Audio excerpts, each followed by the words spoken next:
Hello বন্ধুরা, ব্রেকফাস্টে বা স্কুল কলেজ অফিস টিফিনের জন্য ঝটপট বানিয়ে নিতে পারেন তেল ছাড়া দারুণ স্বাদের হেলদি ব্রেকফাস্ট রেসিপি। খেতেও ভীষণ ভালো হয়। তার জন্য এখানে দেখুন নিয়ে নিচ্ছি আমি সবার প্রথমে হাফ কাপ ওটস। এবার এর মধ্যে দিয়ে দেবো হাফ কাপের থেকে একটু বেশি সুজি। তারপরে এর মধ্যে আমি দিয়ে দেবো হাফ কাপ জল। তবে জলটা বুঝে দিতে হবে, অল্প অল্প জল দিয়ে এটা মিশিয়ে নেব।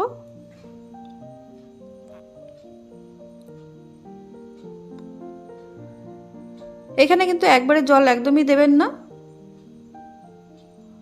অল্প অল্প জল দিয়ে কিন্তু মিশিয়ে দেখতে হবে কতটা লাগবে।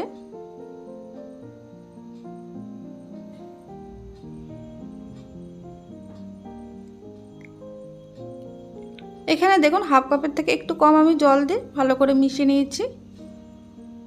মিশিয়ে এটা রেস্টে রেখে দেব 5 মিনিট। অন্যদিকে একটা বাটির মধ্যে আমি নিয়ে নিচ্ছি হাফ কাপ মতো চিড়ে। এখানে আমি মোটা চিড়ে নিয়েছি, আপনাদের কাছে যদি পাতলা চিড়ে থাকে তাহলে সেই পাতলা চিড়েটা কিন্তু একটা ছাঁকনির মধ্যে ধুয়ে নেবেন। দেখুন এই চিড়েটাকে এবার হাত দিয়ে খুব ভালো করে জল পাল্টে পাল্টে 2 থেকে 3 বার কিন্তু ধুয়ে নেব। চিড়েটা ধুয়ে নিয়েছি, এবার এর মধ্যে সামান্য জল দিয়ে এটা ভিজিয়ে রাখবো। যেহেতু মোটা চিড়ে একটু নরম হতে সময় লাগবে, তাই এটাও 5 মিনিট কিন্তু রেখে দিলাম। 5 মিনিটের মধ্যে দেখুন জল কিন্তু অনেকটাই টেনে গেছে আর চিড়েটা কিন্তু নরমও হয়ে গেছে। এবার যে এক্সট্রা জল সেটা কিন্তু ফেলে দিতে হবে। আর এদিকে দেখুন ওটস আর সুজিটা কিন্তু বেশ নরম হয়ে গেছে আর বেশ ফুলেও উঠেছে। আর এই যে ভেজানো চিড়েটা, এটা কিন্তু জলটা বেশ নিংড়ে তারপরে কিন্তু এর মধ্যে আমি দিয়ে দিচ্ছি। এবার হাত দিয়ে কিন্তু খুব ভালো করে মেখে নিতে হবে। এর মধ্যে কিন্তু আর জল দেওয়ার কোনো দরকার নেই।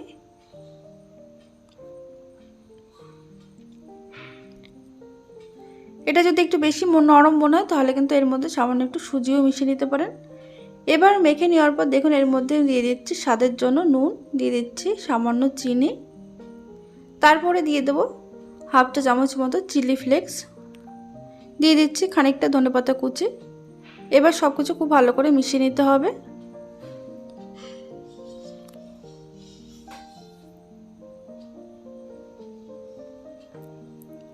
মিশিয়ে নেওয়ার পর হাতটা কিন্তু এবার খুব ভালো করে ধুয়ে নেব আমি। ধুয়ে দেখুন হাতে একটু সাদা তেল লাগিয়ে নিয়েছি। এবার যে পাত্রে আমি এইগুলো ভাপাবো সেই পাত্রে একটা ছিদ্রযুক্ত থালাতে সামান্য একটু তেল আমি ব্রাশ করে নিচ্ছি। এবার এর থালাটা সাইডে রেখে দেওয়ার পর দেখুন এই যে এই মিশ্রণ থেকে আমি অল্প অল্প নিয়ে এরকম গোল করে নেব। এটা কিন্তু হাতে লেগে যাওয়ার ভয় থাকবে না যদি একটু তেল লাগিয়ে নেন। এইভাবে প্রত্যেকটা রেডি করে নিচ্ছি। এইগুলো আপনারা ছোট বা একটু বড় করে নিতে পারেন। একটু গোল করে একটু চ্যাপটা করে নেব। দেখুন এইগুলো কিন্তু সবগুলো একদম রেডি করে নিচ্ছে আগের থেকেই। দেখুন এখানে বানানো হয়ে গেছে। এবার এগুলোকে ভাপানোর জন্য আমি কড়াইতে 1 কাপ জল দিয়েছিলাম। জলটা এরকম জাল উঠতে শুরু করবে যখন, তখন এর মধ্যে এই থালাটা দিয়ে দিচ্ছি আমি। তারপরে এটা ঢাকা দিয়ে রেখে দেব। গ্যাসের আঁচ মিডিয়ামে রেখে কিন্তু এটা 5 থেকে 6 মিনিট এইভাবে রেখে দিতে হবে। দেখুন 5 মিনিট পরে আমি ঢাকনাটা খুলে নিয়েছি। এবার দেখে নেব এটা হয়েছে কিনা। দেখুন এটা কিন্তু খুব সুন্দর স্টিম হয়ে গেছে বা ভাপানো হয়ে গেছে। এটা কিন্তু একটু ছুরির গায়ে লেগে নেই। এবার এইগুলো গ্যাসটা কিন্তু অফ করে দেওয়ার পর এগুলো আমি একটা চামচ দিয়ে তুলে নেব। এগুলো যেহেতু গরম রয়েছে এটা কিন্তু হাত দিয়ে তোলার কোনো দরকার নেই। দেখুন সবগুলো একটা প্লেটে আমি তুলে নিচ্ছি।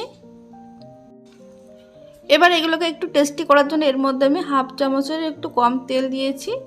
তেলটা একটু গরম হয়ে যাওয়ার পর এর মধ্যে আমি দিয়ে দেবো হাফ চামচ কালো সর্ষে, দিয়ে দেবো হাফ চা চামচ মতো গোটা জিরে, আর দিয়ে দিচ্ছি সামান্য চিলি ফ্লেক্স। গ্যাসের আঁচ লোতে রেখে কিন্তু এগুলো একটু হালকা করে ভেজে নিতে হবে।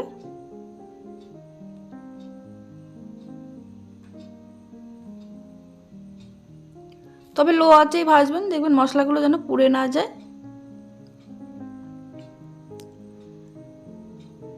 তারপর এর মধ্যে দিয়ে দিচ্ছি বেশ খানিকটা কারি পাতা। কারি পাতা কিন্তু হালকা করে একটু ভেজে নিতে হবে।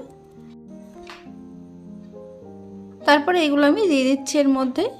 গ্যাসের আঁচ কিন্তু লোতে রেখেই কিন্তু এই কাজটা করতে হবে।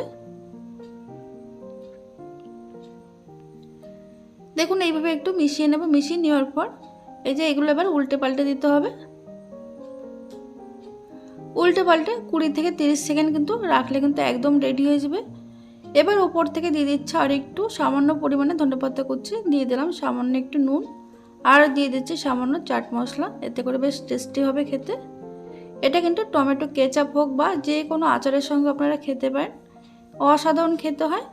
এটা আপনারা বাচ্চাদের টিফিনে হোক বা সকালে জলখাবারে সবার জন্য বানিয়ে নিতে পারবেন ঝটপট। এগুলো হয়ে গেছে, একটা প্লেট এবার নামিয়ে নিচ্ছি।